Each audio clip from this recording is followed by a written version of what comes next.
بسم اللہ الرحمن الرحیم ایاک نعبد و ایاک نستعین۔ میں پہلے واضح کر دوں کہ میں یہ میڈیا ٹاک اس لیے نہیں کر رہا کہ میں تحریک انصاف کو چھوڑ رہا ہوں۔ میں میڈیا ٹاک اس لیے کر رہا ہوں کہ میں اس وقت چاہتا ہوں میری ساری قوم سمجھے کہ میری طرح کا آدمی سیاست میں کیوں آیا اور اس نے یہ اتنی لمبی 27 سال کی سٹرگل کیوں کی، اور وہ اس کے خدشات کیا ہیں کہ یہ ملک میرا کس طرف جا رہا ہے۔ تو میں صرف اپنی قوم کے لیے بتانا چاہتا ہوں کہ میں 18 سال کا تھا جب میں پاکستان کرکٹ ٹیم میں کھیلتے ہوئے انگلینڈ گیا۔ اس کے بعد میں نے وہاں 4 سال پڑھائی کی، اور اس کے بعد میں پروفیشنل کرکٹ کھیلتا تھا گرمیوں میں انگلینڈ میں، اور سردیوں میں پاکستان ہوتا تھا یا پھر دنیا میں کرکٹ ٹور کرتا تھا۔ تو اس ٹائم پہ میں جو برطانیہ کا سارا سسٹم تھا وہ میں پوری طرح سمجھ گیا۔ یونیورسٹی میں بھی میں نے پولیٹکس پڑھی تھی اور پولیٹیکل ہسٹری پڑھی تھی، پولیٹیکل سائنس، تو مجھے وہ پوری طرح سمجھ آ گئی کہ وہاں کا سسٹم کیا ہے، اور پاکستان کا سسٹم مجھے پتا تھا، میں یہاں بڑا ہوا تھا۔ تو میرا جو تجربہ جو اس دوران جو میں نے وہاں ان کے سسٹم کو اندر سے دیکھا، یہ بہت بڑی وجہ میری پولیٹکس میں آنے کی وہ تھی۔ تو میں نے کیا دیکھا؟ میں نے یہ دیکھا کہ اس ملک کی جو سب سے بڑی خوبی یہ تھی کہ وہاں قانون کی حکمرانی تھی، انصاف تھا، رول آف لا تھا، اور میرا سارا جو برطانیہ کے پاکستانی تھے ان سے میری مسلسل ملاقاتیں رہتی تھی، کیونکہ وہ میں کرکٹ کھیلتا تھا، وہ کرکٹ میچ دیکھنے آتے تھے، جب میں میچز کھیلتا تھا جو پاکستانی انگلینڈ کے اندر تھے وہ میچز پہ آتے تھے، تو میرا انٹریکشن تھا ان سے۔ تو میں جو اوورسیز پاکستانی برطانیہ میں خاص طور پہ ان سے پھر میرا بڑا قریب انٹریکشن رہا۔ تو میں اب آپ کو بتانا چاہتا ہوں کہ فائدہ کیا ہوتا ہے جب ایک ملک میں قانون کی حکمرانی ہوتی ہے، انصاف ہوتا ہے۔ وہ شروع ان کی کہانیاں یہ تھیں کہ وہ مزدوری کرنے جاتے تھے، کیونکہ برطانیہ میں مزدوروں کی کمی تھی، تو انہوں نے زیادہ مزدور دنیا میں سے اور ملکوں سے بھی بلائے، جس میں سے پاکستانی بھی گئے، مزدوری شروع کرتے تھے، کیونکہ وہ ایک ایسا ملک جدھر انصاف کا نظام تھا، لیول پلینگ فیلڈ تھی، ان کو وہ پیسہ کماتے تھے، وہ پھر اس پیسے سے چھوٹی سی دکان کھول لیتے تھے، وہ کرتے کرتے وہ معاشرہ ان کو موقع دیتا تھا اوپر آنے کا۔ اور وہ کیوں دیتا تھا؟ کیونکہ جب ایک معاشرے کے اندر انصاف ہوتا ہے وہ آپ کے حقوق کی حفاظت کرتا ہے۔ مطلب یہ ہوتا ہے کہ اگر آپ اپنے ٹیکس دیں، آپ قانون کے بیچ میں رہیں، وہ ملک آپ کو آزاد کر دیتا ہے، آپ جو مرضی کریں، کوئی آپ کو پوچھتا نہیں ہے، کوئی رات کو پولیس نہیں آپ کے گھروں میں گھس جاتی، کوئی رشوت آپ سے نہیں مانگتا، کوئی آپ نے اپنا کام کروانا ہے، پاسپورٹ بنوانا ہے، آئی ڈی کارڈ بنوانا ہے، آپ کو کوئی پیسے نہیں دینے پڑتے آفیسز میں جس طرح رولتے ہیں بیچارے ہمارے لوگ۔ وہاں کوئی تھانے کچہری کی پالیٹکس نہیں ہے کہ بیچارہ غریب آدمی کبھی تھانے میں رول رہا ہے، کبھی کچہریوں میں رول رہا ہے، کبھی پٹواری سے رول رہا ہے، زمینوں پہ قبضے ہو رہے ہیں، اور سارا وقت ان بیچاروں کو سفارشیں چاہیے تھی۔ اس ملک کے اندر سب سے زیادہ جو پولیٹکس میں جو ہمارے ایم این ایز اور ایم پیز ہو، ان کا سب سے زیادہ کام کیا ہوتا ہے؟ لوگوں کی سفارش جا کے گورنمنٹ آفیسز میں جائے۔ وہاں کیوں نہیں ہوتا؟ کیونکہ وہاں انصاف ہے۔ یہ سمجھنا ہے پاکستانیوں آپ نے، انصاف انسانوں کو آزاد کرتا ہے حقوق دے کے۔ انصاف آپ کو طاقتور سے تحفظ دیتا ہے۔ کوئی بھی آفیشل بیٹھا ہو سرکاری آفس میں، اس کی مجال نہیں آپ کو ذلیل کرنے کی وہاں، کیونکہ وہاں انصاف کا نظام ہے، وہ عدالت میں جا سکتا ہے۔ کوئی اس کی مجال نہیں رشوت مانگنے کی، کیونکہ وہ اس کو عدالت میں جا کے کہہ سکتا ہے اس نے مجھ سے رشوت مانگی۔ کمزور کو طاقتور سے انصاف تحفظ دیتا ہے، اس طرح لوگ آزاد ہوتے ہیں۔ تو وہی پاکستانیوں کو میں نے آہستہ آہستہ دیکھا اوپر آتے ہوئے، ان کے بچے گورنمنٹ اسکولوں میں گئے، مفت پڑھے، ان کے بچوں کو اعلیٰ تعلیم ملی، ان کو میں نے دیکھا وہ اور آگے پڑھے، وہ ڈاکٹرز بنے، مزدوروں کے بچے۔ اور سوائے کئی علاقوں میں جو تھوڑی ریسزم تھی، عموماً یہ دیکھا کہ جو وہاں مزدور بھی گئے ان کو دیکھتے دیکھتے بچے آگے بڑھتے گئے، بزنس شروع کی انہوں نے، بڑے کام کیے. لیکن جو بھی یہاں پاکستانی جاتے تھے، جو مجھے ابھی بھی یاد ہے، وہ سارا وقت ترستے تھے کہ میں نے ایک دن پاکستان جانا ہے. وہ پاکستانی میوزک سنتے تھے، پاکستانی فلمیں دیکھتے تھے، کرکٹ میچ دیکھتے تھے، سارا وقت یاد کرتے تھے پاکستان کہ جیسے ہی ہم نے پیسہ کما لیا ہم پاکستان جائیں گے. اب ان کے بچے وہاں پڑھ جاتے تھے، بڑے ہو جاتے تھے. جب بچے تھوڑے بڑھ جاتے تھے، بڑے ہوتے تھے، وہ پھر آپ پاکستان آنے کی کوشش کرتے تھے. اب میں آپ کو بتاتا ہوں کہ کیوں ہم آگے نہیں بڑھ رہے. وہ آتے تھے پاکستان، ان کے بچے جب پاکستان میں بزنس کام شروع کرتے تھے ان سے کام ہی نہیں ہوتا تھا. وہ عادی تھے کہ وہ سسٹم میں جائیں، وہاں سسٹم کام کرتا ہے، کام ہو، وہاں آپ کا جائز کام ہو، آپ کو کوئی پیسے نہیں دینے پڑتے، آپ کو فوری کام ہو جاتا ہے، کوئی رکاوٹیں نہیں ہیں. آپ بزنس کھولنا چاہیں، آپ محنت کریں، آپ وہ بزنس کامیاب ہو سکتی ہے. نفع نقصان ہوتا ہے لیکن کوئی رشوت نہیں مانگتا، کوئی آپ سے آ کے انسپیکٹر نہیں آتا، کوئی یعنی سرکاری آفیشل آپ کو تنگ نہیں کر سکتے. یہاں کی ان کو مشکل پڑ گئی. وہ تھوڑی دیر آتے تھے، کوشش کرتے تھے، تھوڑی دیر کے بعد ملک سے باہر واپس رہ ہی نہیں سکتے تھے. کرپٹ نظام میں ایک وہ نظام جدھر انصاف نہیں ہے، وہ نہیں گزارا کر سکتے تھے. وہ بیچارے ماں باپ واپس چلے جاتے تھے انگلینڈ. کئیوں کو میں جانتا ہوں، انہوں نے پیسہ اکٹھا کیا، محنت کی، 15-20 سال سرمایہ کاری، اتنا سرمایہ اکٹھا کر کے پاکستان آ کے بزنس کھولی. وہ اس نظام میں ان کی بزنس نہیں چلتی تھی. یہاں رشوتیں دینی پڑتی تھی، یہاں ہر سسٹم میرٹ کو اجازت نہیں دیتا آگے بڑھنے کے لیے، کیونکہ انصاف نہیں ہے. اور وہ یہاں تباہ ہو کے، میں نے دیکھا لوگ یہاں فراڈ ہوئے، ان سے ہر جگہ زمینوں پہ قبضے ہوئے، ان کے گھروں پہ قبضے ہوئے. جب وہ واپس آتے تھے پیچھے قبضہ ہو جاتا تھا. تو ہوتا کیا تھا، وہ سارے پھر واپس چلے جاتے تھے. اور آخر میں یہ ان کو پتا چلا کہ پاکستان میں ہم بزنس نہیں کر سکتے. اب 1 کروڑ پاکستانی ہے. اب یہ ذرا آپ نے سننا ہے، 1 کروڑ پاکستانی باہر بیٹھا ہے. صرف برطانیہ امریکہ میں جو 16,000 پاکستانی امریکن ڈاکٹرز ہیں، 16,000، ان کی نیٹ ورتھ، جو ان کی ٹوٹل ان کی جو دولت ہے، 16,000، 200 ارب ڈالر ہے. 200 ارب ڈالر ان کی نیٹ ورتھ ہے. جو 10 پاکستانی سب سے امیر ہیں اس وقت امریکہ میں، پاکستانی امریکنز، 25 ارب ان کی نیٹ ورتھ ہے، ڈالرز. صرف جو پاکستانیوں کو یہاں سمجھتے ہیں کہ یہاں حالات اچھے نہیں ہیں، جنہوں نے دبئی میں، اس میں حلال کا بھی پیسہ حرام کا بھی ہے، صرف دبئی میں انہوں نے جو پراپرٹیز لی ہوئی ہیں، 20,000 پاکستانیوں نے وہ 10.4 ارب ڈالر کی پراپرٹیز لی ہوئی ہیں.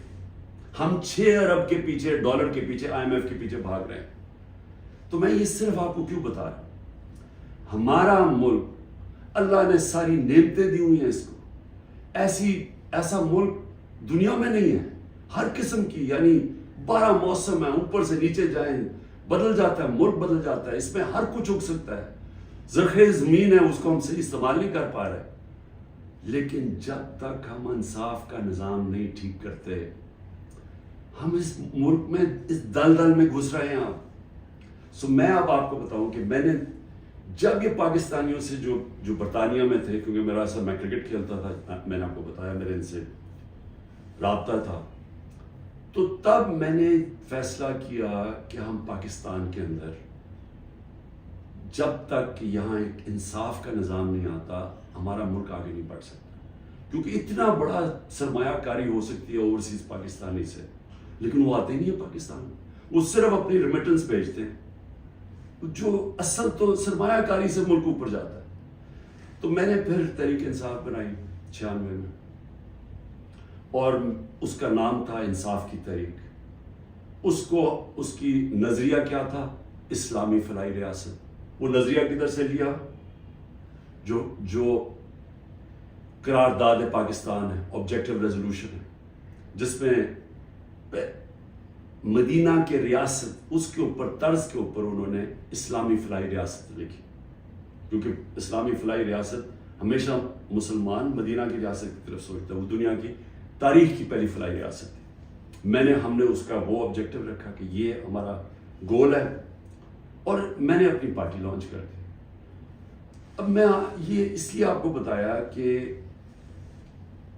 ہمارا جب تک ملک اس چیز کو سمجھتا نہیں ہے کہ ہم نے اس ملک میں قانون کی حکمرانی قائم کرنی ہے، اس کے بغیر پاکستان کا کوئی فیوچر نہیں ہے۔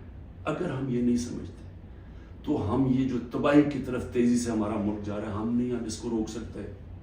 میرے پاس ابھی اعداد و شمار ہیں جو اس موجودہ حکومت نے پرنٹ کیے ہیں، میں ابھی آپ کو وہ بتاؤں گا کہ ایک سال میں ہوا کیا ملک میں۔ لیکن میں نے ایک اور چیز جو، کیونکہ میرا برطانیہ کو میں اندر سے باہر سے اس کے معاشرے کو جانتا تھا، اور جب میں کرکٹ کے آخری دنوں میں میرا سفر شروع ہو گیا، میرے دین کی طرف بھی اسلام کی طرف بھی میں نے پڑھنا شروع کر دیا اور میرا سفر شروع ہو گیا، تو میں نے اس نتیجے پہ مجھے پہلی دفعہ سمجھ آئی کہ جو مدینہ کی ریاست جو میرے نبی صلی اللہ علیہ وسلم کی سنت ہے، کیوں اللہ ہمیں حکم کرتا ہے کہ ان کے راستے پہ چلو؟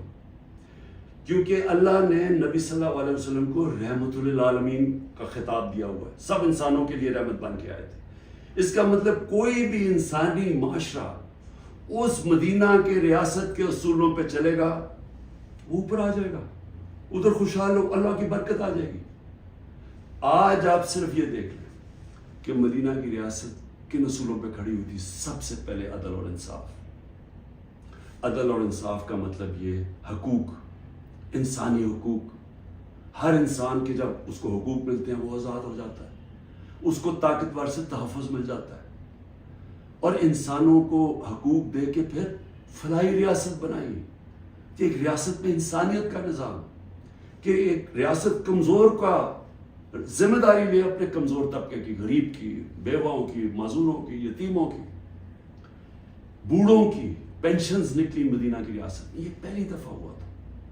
تو دونوں آج جن جن ملکوں میں یہ بنیاد رکھی گئی ہے انصاف پہ، میرٹ پہ، فلاحی ریاست، انسانیت کے اوپر، جدھر تعلیم کے اوپر زور دیا جو میرے نبی صلی اللہ علیہ وسلم نے دیا، وہ سب آگے نکل گئی ہیں۔ آپ ایک ایک ملک دیکھ لیں جو آج خوشحال ہے، وہ سب یہ وہی اصولوں پہ وہ کھڑے ہوئے ہیں، کیونکہ رحمت للعالمین تھے کہ جو ان کی سنت پہ چلے گا اس کو اللہ اس معاشرے کو برکت بخشے گا۔ اب ہم پاکستان پہ آتے ہیں، موجودہ پاکستان میں دیکھیں جو اس وقت پاکستان میں ہو رہا ہے نا، یہ ہر چیز جس کے لیے، ہر وہ اصول جس کے اوپر پاکستان بنا تھا، آج اس کی نفی ہو رہی ہے۔ بدترین غلامی ہو رہی ہے اس وقت پاکستان کے اندر۔ نہ آزادی نام کی کوئی چیز ہے، کیونکہ حقوق ہی نہیں ہے کسی کے۔ رات کو پولیس گھستی ہے کسی کے گھر میں، سارا گھر توڑ دیتی ہے، اگر وہ جس کو، اور اس کا صرف قصور ہے کہ وہ تحریک انصاف کا، وہ تحریک انصاف کا نہیں ملتا، اس کی بہنوں کو، ان کو تنگ کرتے ہیں، بہنوئیوں کو، رشتہ داروں کو، ان کو تنگ کرتے ہیں، ان کو پکڑ کے لے جاتے ہیں، عورتوں کو پکڑ کے لے جاتے ہیں۔ یہ تو ہم سنتے تھے کہ ہٹلر کی جرمنی کے اندر ایسے ہوتا تھا، میں نے تو اس طرح کی چیزیں سنی نہیں کبھی، کہ جس طرح میرے گھر پہ اٹیک ہو، میں اپنا سچ بتا رہا ہوں، بیوی اکیلی بیٹھی ہے، 40 پولیس والے گھس گئے، سارا توڑ پھوڑ کے لوٹ کے چلے گئے گھر، نوکروں کو مارا، جو بچا ہنسامہ ان کو اٹھا کے لے گئے اور مارا یا بری طرح۔ کس قانون کے تحت؟ تو یہاں تو مکمل طور پہ جنگل کا قانون نافذ ہو گیا، یہاں تو بنیادی حقوق ہی ختم ہو گئے ہیں۔ آج آئین کچھ کہتا ہے، کہاں آئین اجازت دیتا ہے کہ ایک ہوتا ہے کور کمانڈر کا گھر جلایا جاتا ہے۔ مجھے پہلی دفعہ پتا چلتا ہے جب میں 4 دن کے بعد نکلتا ہوں، مجھے چیف جسٹس صاحب سپریم کورٹ کے کہتے ہیں، ادھر ہی میں مذمت کرتا ہوں۔ کون نہیں مذمت کرے گا؟ اب جس کو پکڑتے ہیں وہ آ کے بیٹھتے ہیں، جی میں پی ٹی آئی چھوڑو، میں جی فوج کے ساتھ ہوں اور میں بڑی مذمت کرتا ہوں 9 مئی کو، تو کون نہیں کرتا؟ ہم نے کبھی کہا کہ ہم نے مذمت نہیں کی؟ کوئی چاہے گا اپنے ملک کے آپ اپنی فوج کے خلاف کوئی کاروائی کریں یا اپنی فوج کو بدنام کوئی چاہے گا، کیونکہ جب آپ کی فوج کمزور ہوتی ہے ملک کمزور ہو جاتا ہے. لیکن یہاں تو ایک عجیب ہی ماحول بنا دیا گیا ہے. وہ کور کمانڈر کا انویسٹیگیٹ کیے بغیر، یہ پتہ ہی نہیں ابھی تک کہ کس نے کیا کیا، اس کے انویسٹیگیٹ کیے بغیر پورا پاکستان میں تحریک انصاف کے اوپر کریک ڈاؤن ہو گیا. اچھا جی کتنی جگہ چلی تھی مجھے تو یہ بھی نہیں پتا، کور کمانڈر کا تو ہمیں پتا ہے، اور گاڑیاں کو ہمیں خود، ہمارے پاس تصویریں ہیں کہ پولیس خود گاڑیاں جلا رہی ہے کہ ہمارے سامنے. وہ ریڈیو پاکستان پشاور کیسے جل گیا؟ وہ مظاہرہ تو کہیں اور ہو رہا تھا، وہ ایک دم وہ جل گیا. کوئی تحقیقات کیے بغیر اس کا بہانہ لے کے، جس طرح ہٹلر نے اپنے مخالفین کمیونسٹ کو ختم کیا تھا 1933 میں جرمنی میں، جس طرح سہارتو نے انڈونیشیا کے کمیونسٹ کو ختم کیا تھا کہ جنہوں نے ہمارے کوئی آرمی آفیسرز کو قتل کیا، ان کو ساروں کے اوپر حلہ دیا، دھاوا بول دیا، جو آج ہوا ہے. تحریک انصاف جدھر ملتی ہے، بھئی کراچی والوں کا کیا کور کمانڈر سے تھا، باقی پاکستان میں تھا. چلے لاہور میں ہم مانا ہو گیا، وہ اس پہ بھی تحقیقات کیے بغیر اچھا چلیے آپ کو بڑا غصہ ہے تو باقی جگہ کیوں پکڑ رہے ہیں ساری جگہ. کوئی تحریک انصاف کا سپورٹر ہو، رشتہ دار ہو، جانا ہو، کوئی کسی نے ٹویٹ کی ہو، ان کو پکڑ کے جیلوں میں ڈال رہے ہیں. 10,000 لوگوں کو پکڑ کے جیل میں ڈال دیا. اور اب یہ جبری طلاقیں ہو رہی ہیں. وہ آتے ہیں بیٹھتے ہیں، جی میں دیکھیں جی میں نے تو بڑا فوج کے ساتھ ہوں، میں تو بڑا یہ 9 مئی جو ہوا بہت برا ہوا اور میں تو تحریک انصاف چھوڑوں. تو یہ اس سے سمجھا جا رہا ہے کہ یہ پارٹی کمزور ہو رہی ہے، عمران خان اکیلا رہ گیا. لیکن میں سارے جو آج آپ بیٹھے ہیں نا، جو فیصلے کر رہے ہیں اس ملک، میری بڑی غور سے بات سنیں. میں یہ جو آپ کے سامنے آیا ہوں، یہ کبھی جب میں کوشش کرتا ہوں کہ ڈائلاگ کی بات کرو، ہمارے سے کوئی بات چیت تو کر لے، ہم یہ بات کر کے مسئلے حل کر دیں. جس دن میں یہ کرتا ہوں اگلے دن اور سختی شروع ہو جاتی ہے، 2-3 اور FIR کاٹ دیتے ہیں، گھر میں آ جاتی ہے پولیس. کیونکہ سمجھتے یعنی کوئی ایک عجیب ذہن بیٹھے ہوئے، وہ سمجھتے ہیں کہ جو ڈائلاگ کرنا چاہ رہے ہو وہ اب اس کے گھٹنے کانپنے شروع ہو گئے ہیں، تو اس لیے آ کے اس کے اوپر تھوڑی اور سختی کرو تو بالکل بیٹھ جائے گا. دیکھیے یہ تو ہونے نہیں لگا. میں پھر سے آپ کو کہہ دوں کہ جب تک میرے میں سانس ہے، میں اس ملک کی حقیقی آزادی کے لیے تب تک پوری جدوجہد کرتا رہوں گا جب تک میں زندہ ہوں. لیکن مجھے اس وقت پاکستان کا خطرہ ہے، مجھے اپنی ملک کی فکر پڑ گئی ہے. اور جو لوگ مل کے یہ سب کچھ کر رہے ہیں، ان کو ملک کی فکر کیوں نہیں ہے؟ کیوں آج ہم مجھے یہ نہیں؟ 308 روپے کا ہو گیا ڈالر اوپن مارکیٹ میں. جب ڈالر 308 روپے کا اوپن مارکیٹ میں ہو جائے تو خطرے کی گھنٹیاں بج جانی چاہیے کہ اب جا رہا ہے پاکستان اس جس کو ہائپر انفلیشن کہتے ہیں، یہ اس مہنگائی کی طرف جا رہا ہے. سارا بزنس ٹھپ، انڈسٹری ٹھپ. ابھی میں آپ کو اس حکومت کے اعداد و شمار بتاؤں گا. تو ان کو کیوں نہیں فکر، یہ PDM والوں کو؟ ان کے پیسے باہر پڑے ہیں، ان کا اربوں ڈالر اس ملک سے باہر پڑا ہے. ان کو کوئی فرق نہیں پڑا کہ اس ملک کے اندر لوگوں کی $130 کم ہو. 130 روپیہ گرا ہے ڈالر کے مقابلے میں صرف جب سے ہم گئے. تو ان کو نہیں فکر پڑ رہی. وہاں لندن میں بیٹھ کے عاشیاں، بڑے بڑی گاڑیاں، بڑے بڑے ریسٹورنٹس میں بیٹھے ہوئے ہیں، شاپنگ ہو رہی ہے ہیرڈز میں، کیونکہ ڈالرز میں یا چوری کر کے پیسہ وہاں لے گئے. فکر ہر اس پاکستانی کو ہونی چاہیے جس کا جینا مرنا پاکستان میں ہے. میں نے عمران خان کو جی ECL پہ ڈال دیا. شکر کو میں تو آپ کا شکریہ ادا کرتا ہوں. میں تو جانا ہی نہیں چاہتا ملک سے باہر، کیونکہ میں نے کوئی باہر میرے پیسے بینک اکاؤنٹس کچھ نہیں پڑے ہوئے. مجھے تو یہ ملک سے پیار ہے. تو اس لیے ECL ان کو فرق پڑتا ہے جنہوں نے جائیداد ڈالرز میں رکھی ہوئی ہیں باہر، اور ان کو کوئی فرق نہیں پڑا کہ ملک تباہی کی طرف جا رہے ہیں. ذرا آپ یہ صرف دیکھ لیں کہ جب ایک آدمی نے بند کمرے میں فیصلہ کیا کہ جناب عمران خان بہت ملک کے لیے تباہی کر رہا ہے اور میں اس کو بدل رہا ہے، اور اس نے جب گورنمنٹ گرائی، تو ذرا صرف میں اب آپ کو اس حکومت کی اعداد و شمار ہمارے پاس جو فورن ایکسچینج ریزروز تھے، یاد رکھیں روپیہ مضبوط رہتا ہے جب آپ کے ریزروز اوپر ہو، 16.2 ارب ڈالر، آج وہ ہیں 4.5 ارب ڈالر، منفی 72% ہمارا فورن ایکسچینج گرا، ایکسپورٹس 13% گری ہے، ریمیٹنسز جو باہر سے پاکستانی ڈالر بھیجتے تھے وہ 13% گرے۔ یاد رکھیں یہ ہر سال ہمارے بڑھتے جا رہے تھے، ہر سال پچھلے سال سے زیادہ ہوتی تھی ہماری ایکسپورٹس بھی، ریمیٹنسز بھی، ڈالر زیادہ آ رہا تھا۔ اب جب سے یہ آئے ہیں 13% دونوں نیچے چلی گئی ہے بجائے اوپر جانے کے۔ اس کا مطلب ڈالر کم آ رہے ہیں پاکستان میں، قرضے بڑھتے جا رہے ہیں، ڈالر کم آ رہے ہیں، اور ہم نے قسطیں بھی دے دی۔ ٹیکسٹائل ایکسپورٹس جو ہماری سب سے بڑی ایکسپورٹ ہے، منفی 14% گر چکی ہے۔ انٹرسٹ ریٹ، اب بزنس کام کون کرے گا؟ ہم جب تھے 9.8 تھا، آج 21% ہے ہمارا سود۔ ہمارا جو ایکسچینج ریٹ ہے آفیشل 180 کر لیں، ہمارا تھا جب ہم گئے 180 روپے ڈالر تھا، آج 287 روپے ڈالر آفیشل ریٹ ہے، اور 308 پہ پہنچ گیا ہے اوپن مارکیٹ میں۔ مہنگائی کے اوپر بڑا شور مچا تھا، 12.7% تھی ہماری کنزیومر پرائس انڈیکس۔ مہنگائی کی دو ہوتی ہیں قسمیں، ایک جس کو کہتے ہیں کنزیومر پرائس انڈیکس جو CPI ہوتی ہے، وہ 12.7 تھی، آج 36.4% ہے، پاکستان کی تاریخ کی سب سے بڑی مہنگائی۔ لیکن اس سے زیادہ خطرناک جو سینسٹیو پرائس انڈیکس ہے وہ 14.2 ہمارے دور میں تھی، آج وہ پاکستان میں 42.1% ہے۔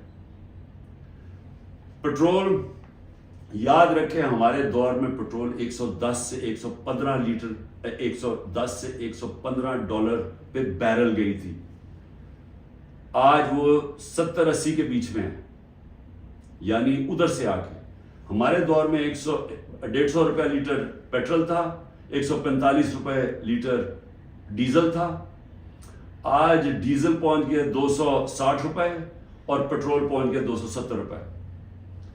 جب پیٹرول مارکیٹ میں نیچے، انٹرنیشنل تیل نیچے چلا گیا تو یہ آپ ذرا دیکھیں تقریباً 100 روپے اوپر گیا۔ آٹا جو ہر آدمی کو افیکٹ کرتا ہے، ہمارے دور میں 55 روپے تھا کے جی، آج وہ پہنچ گیا 136 روپے کے جی، 130% کا اضافہ ہوا اس میں، اور یہ عام آدمی کو سب سے زیادہ تکلیف دے رہی ہے۔ چاول 103 روپے کے جی تھا، آج 202 روپے کے جی ہے، 95% ہمارا چاول کی قیمت بڑھی ہے، یہ بھی عام آدمی کا۔ گھی، انٹرنیشنل مارکیٹ میں جو پام آئل ہم امپورٹ کرتے ہیں وہ آدھا ہو گیا ہے، آج ہمارے دور میں 468 روپے کے جی تھا، آج 603 روپے کے جی ہے، جبکہ آدھا ہو گیا انٹرنیشنل مارکیٹ میں۔ اور دودھ 170 روپے لیٹر تھا، آج 170 روپے لیٹر۔ میں اور بھی آپ کو بتا دوں کہ جس سے آپ کی دولت میں اضافہ ہوتا ہے، ہماری جو گروتھ ریٹ تھی، یعنی جس ریٹ پہ ہماری دولت میں اضافہ ہو رہا تھا، جس کو GDP کہتے ہیں، GDP میں اضافہ، وہ 6.1% تھی، آج وہ چلی گئی ہے منفی 0.2%، 0.2% پہ چلی گئی۔ انڈسٹریز، ہماری اوور آل انڈسٹری 6.8% پہ بڑھ رہی تھی، آج وہ -2.9% پہ چلی گئی۔ یعنی جس سے آپ کے ملک میں دولت بنتی ہے، جس سے آپ ٹیکسز بڑھتے ہیں، جس سے آپ روزگار دیتے ہیں، وہ انڈسٹری جو زیادہ تر انڈسٹریز وہ -2.9 پہ پہنچ گئی ہیں، اور جو لارج اسکیل مینوفیکچرنگ ہے جس سے سب سے زیادہ دولت میں اضافہ ہوتا ہے، وہ ہمارے دور میں 11.9% پہ بڑھ رہی تھی، وہ آج -7.9% پہ چلی گئی، تقریباً 8% منفی پہ چلی گئی۔ جو کنسٹرکشن ہے جس سے سب سے زیادہ نوکریاں ملتی ہیں، وہ 1.9% پہ بڑھ رہا تھا ہمارے دور پہ، آج وہ -5.5% پہ چلی گئی۔ اور پھر کاٹن، کیونکہ ہمارا سب سے زیادہ جو کپڑا بناتے ہیں ہم، اس سے ہمارا اضافہ بھی ہوتا ہے، نوکریاں بھی ملتی ہیں، ایکسپورٹس بھی بڑھتی ہیں، وہ 9.2% پہ بڑھ رہی تھی، آج وہ -23% پہ پہنچ گئی ہے، یعنی کہ بند ہو رہی ہے انڈسٹری. میں یہ آپ کو یہ صرف فگر اس لیے دے رہا ہوں، اور جو بھی ہمارے اس ملک میں فیصلے کر رہے ہیں میں اس لیے آپ کو کہہ رہا ہوں کہ یہ ملک تباہی کی طرف جا رہا ہے. ان کے پاس کوئی روڈ میپ نہیں ہے. جتنا ٹائم دے رہے ہیں یہ ملک نیچے جاتا جا رہا ہے. جن لوگوں کے پاس ڈالرز میں باہر پیسے نہیں رکھے ہوئے ان سب کے لیے تباہی آئی ہوئی ہے. سارا تنخواہ دار طبقہ آج تکلیف میں ہے. جس کے پاس سیلریز ہیں ان کا اگر 100 روپیہ سال پہلے اگر 100 روپیہ چیزیں خریدتا تھا وہ 50 روپے رہ گئے. تو یہ تو ایک عذاب آنے والا ہے. اور ابھی یہ جو روپیہ گر رہا ہے کیونکہ ان کے پاس جب آپ کیسے آپ نے قرضے دینے آپ اگلے مہینے قرضوں کی قسطیں دینی ہے. جب آپ کی دولت میں اضافہ نہیں ہو رہا، جب ڈالرز ہی نہیں بڑھ رہا ہے، جب آپ کی انڈسٹری بند ہو رہی ہے، جب آج کسانوں کے پاس وہ پیسہ ہی نہیں رہا کیونکہ وہ اتنی مہنگائی ہو گئی ہے کہ اس کے پاس پیسہ نہیں بچتا اپنی زمین پہ لگانے کے لیے، تو وہ اس کی ظاہر ہے اس کی پیداوار گرنی شروع ہو جائے گی. تو ہم نے کدھر سے قرضے واپس کرنے؟ ہم آج پاکستان میں ہمیں یہ سمجھنا چاہیے کہ ہم اگر اس وقت اس کو ہم ٹھیک نہیں کرتے یہ سب کے ہاتھ سے نکلنے والی ہے. دیکھیں معاشرہ کنٹرول سے باہر بھی نکل جاتا ہے. سری لنکا میں اس سے کم حالات تھے جبکہ لوگ سڑکوں کے اوپر آ گئے. ابھی تک لوگ سڑکوں پہ کیوں نہیں آ رہے؟ کیونکہ انہوں نے الیکشن پہ کی امید لگائی ہوئی ہے کہ ہم جو ہمارے سے ہوا ہے وہ اندر گھروں میں بیٹھ کے تپے ہوئے ہیں کہ جب الیکشن آئے گا تو ہم ان کو سبق سکھائیں گے. تو یہاں تو الیکشن کروانے کا کوئی پلان ہی نہیں ہے. یہاں تو الیکشن کا تب پلان ہے جب عمران خان کو کرش کیا جائے گا، اور وہ کرش کیا جا رہا ہے. یعنی یہ جو ہمارے اوپر جس طرح کا جبر ہو رہا ہے اور جس طرح کا یہ ظلم ہو رہا ہے تو یہ تو کبھی ہوا ہی نہیں ہے پاکستان میں کسی پارٹی سے. اور یہ اس کے پیچھے یہ سوچ ہے کہ جب یہ کرش ہو جائے گی پارٹی تب ہم الیکشن کروا دیں گے. دیکھیں کیونکہ میں بڑا ہوں، میں نے ایسٹ پاکستان مجھے یاد ہے. میں بار بار لوگوں کو بتاتا ہوں کہ آخری فلائٹ میری آئی تھی ڈھاکہ سے، میں انڈر 19 کا میچ کھیلنے گیا تھا. اس کے بعد آپریشن شروع ہو گیا تھا اپریل 71 میں. دیکھیں ہوا کیا تھا اس پاکستان میں، اس پھر سے یاد رکھیں، تاریخ سے سیکھنا چاہیے. ذوالفقار علی بھٹو نے 81 سیٹیں جیتی پاکستان میں 138 میں سے، اور کہا تھا ذوالفقار علی بھٹو کا انقلاب آ گیا تھا، اور واقعی انقلاب تھا، روٹی کپڑا مکان کا انقلاب آیا تھا. لیکن 138 میں سے ذوالفقار علی بھٹو نے 81 سیٹیں جیتی. اور اس نے جو نعرہ تھا کہ میں پہلی دفعہ عوام کا نام لیا. پہلے تو عوام کا نام ہمیں پتہ نہیں عوام کیا ہوتی ہے، کیونکہ پہلے تو اور قسم کی سیاست تھی. تو اس نے ایک ذہنوں میں انقلاب لے کے پہلی دفعہ عوام کی بات کی. لیکن مجیب الرحمان 162 سیٹیں تھی ایسٹ پاکستان میں، اس نے 160 جیتی، صرف 2 سیٹیں ہاری اس نے. تو وہ کیا کہہ رہا تھا؟ وہ انصاف کہہ رہا تھا کہ ہمارے سے انصاف نہیں ہو رہا، ہمارے حقوق نہیں مل رہے، ایسٹ پاکستان کو کالونی کی طرح رکھا جا رہا ہے، ہمیں سیکنڈ کلاس شہریوں کی طرح رکھا جا رہا ہے. اور وہ انصاف مانگ رہا تھا، حقوق مانگ رہا تھا، وہ آزادی نہیں مانگ رہا تھا. جب ہم نے آپریشن شروع کیا تو وہ پھر حقوق سے آزادی کی طرف چلا گیا. وہ بات کرنے کے لیے بھی تیار تھا. اور مجھے ابھی بھی یاد ہے جب ہمارا ملک ٹوٹا تھا، میں انگلینڈ میں تھا، پڑھ رہا تھا، تو جو دھچکا ہم سب کو لگا تھا، یعنی ہم ہل کے رہ گئے تھے. پھر لوگوں نے اپنے دل بلائے، نہیں جی اس پاکستان تو بڑا غریب ملک تھا، ہمارے اوپر بوجھ تھا، وہاں سائیکلون آتا تھا تو ہمیں ان کو پیسے دینے پڑتے تھے، اس طرح کی باتیں کی. آج بنگلہ دیش ہمارے سے آگے نکل گیا ہے. اور میں آج آپ کو یہ بتا دوں کہ یہ جو ایسٹ پاکستان سے سبق سیکھنا ہے وہ یہ کہ جب ایک قوم آزادی کا فیصلہ کر لے اور اپنے حقوق کے لیے، حقوق کا ہوتا کیا ہے؟ آپ کو انصاف ملتا ہے، انصاف آپ کو حقوق دیتے ہیں، حقوق آپ کو طاقتور سے کمزور کی تحفظ دیتا ہے. جب تحفظ ملتا ہے وہ آزاد ہو جاتا ہے، اس کو لیول پلینگ فیلڈ مل جاتی ہے، اس ملک میں خوشحالی آ جاتی ہے، کیونکہ وہ پھر زیادہ تر بڑی بزنسز تو نہیں ہیں پاکستان میں، جو میں بتا رہا ہوں اوورسیز پاکستانی کیوں نہیں آتا، وہ زیادہ تر چھوٹی بزنسز ہیں. چھوٹی بزنس پاکستان میں چل نہیں سکتی کیونکہ ان کے پاس اتنی طاقت نہیں ہوتی رشوت دینے کی، ان کے پاس اتنا ٹائم نہیں ہوتا کہ وہ آفیسز کے چکر لگائیں، وہاں ان کو وہ ڈیلے صرف اس لیے کریں جب تک آپ رشوت نہیں دیتے، تو وہ چلے جاتے ہیں واپس. تو چھوٹی بزنس جو اسمال اور میڈیم صنعت ہوتی ہے وہ ایک ریڑھ کی ہڈی ہوتی ہے ملک کی. اصل تو روزگار وہ دیتا ہے. ساری دنیا میں اسمال اور میڈیم انڈسٹری دیتی ہے، یہاں وہ چل نہیں دیتے کیونکہ یہاں ایک سسٹم بڑا کرپٹ ہے، کیونکہ یہاں انصاف نہیں ہے. تو جو میں آج آپ کو کہنے کی کوشش کر رہا ہوں کہ انصاف جب ایک لوگوں کے دلوں میں چلا جاتا ہے کہ ہمیں انصاف چاہیے، ہمیں حقوق چاہیے، ہمیں آزادی چاہیے، پھر آپ ان کے اوپر جو مرضی کریں، ملٹری آپریشن بھی، وہ پھر بیج دل سے نہیں نکلتا. کیونکہ جو اللہ نے ہمارے اندر یہ پیدا کیا ہوا ہے آزادی کا، یہ جو آزادی کا بیج ہے، یہ انصاف اور آزادی ساتھ ساتھ جاتے ہیں، یہ اندر ہے ہمارے. اور اس نے جب لا الہ الا اللہ کہتا ہے، ہم اسے وعدہ کرتے ہیں، وہ ہمیں آزاد کرنا چاہتا ہے اللہ، کیونکہ صرف آزاد لوگ اوپر جا سکتے ہیں. تو جب لوگوں کا دل میں آزادی کا جذبہ آ جاتا ہے، وہ پھر یہ جبری طلاقوں سے، یہ پکڑ دکڑ کر کے، یہ مار پیٹ کے، یہ خوف کر کے، اس سے یہ جاتا نہیں ہے. پھر یہ نفرتیں بڑھ جاتی ہیں، یہ اور زیادہ غصہ بڑھ جاتا ہے، یہ کہیں جانے نہیں لگا. یہ جو مرضی آپ کریں کہ ہر روز بیٹھ کے جی مجھے تو فوج سے بڑا پیار ہے اور 9 مئی کو بڑا برا کیا گیا، میں چھوڑا پارٹی. تو کیا اس سے پارٹی، کیا لوگ بیوقوف ہیں؟ کیا لوگوں کو نہیں سمجھ آ رہی کیا ہو رہا ہے؟ تو میں آخر میں یہ کہنا چاہتا ہوں، دیکھیں یہ پاکستان کی اس وقت جنگ ہے، یہ تحریک انصاف کو ختم کرتے کرتے پاکستان کو تباہ نہ کریں.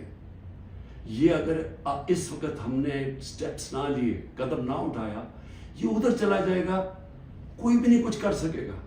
سارا تنخواہ دار طبقہ تھوڑی دیر میں کھڑا ہو جائے گا. جب ان کے گھر میں چولہے نہیں ڈلیں گے، جب ان کی دیکھتے جائیں گے کہ ان کے پیسے کو خریدار کم ہوتی جا رہی ہے، جب وہاں عورتیں ہیں، ان کو پتا ہے کہ جو کچن چلاتی ہیں کہ کیا ہو رہا ہے آج ان کے ساتھ. وہ میں نے آپ کو بتایا سینسٹیو پرائس انڈیکس جو کہ کھانے پینے کی چیزوں کا ہے، وہ 42% پہ ہے. تو جب یہ حالات ایسے ہو جائیں پھر ایک معاشرہ پھٹ جاتا ہے.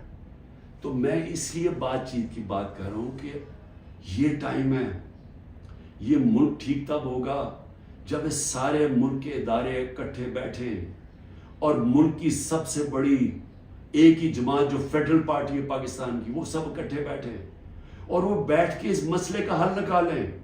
یہ ڈنڈے مار کے مسئلے کا حل نہیں ہونے لگا.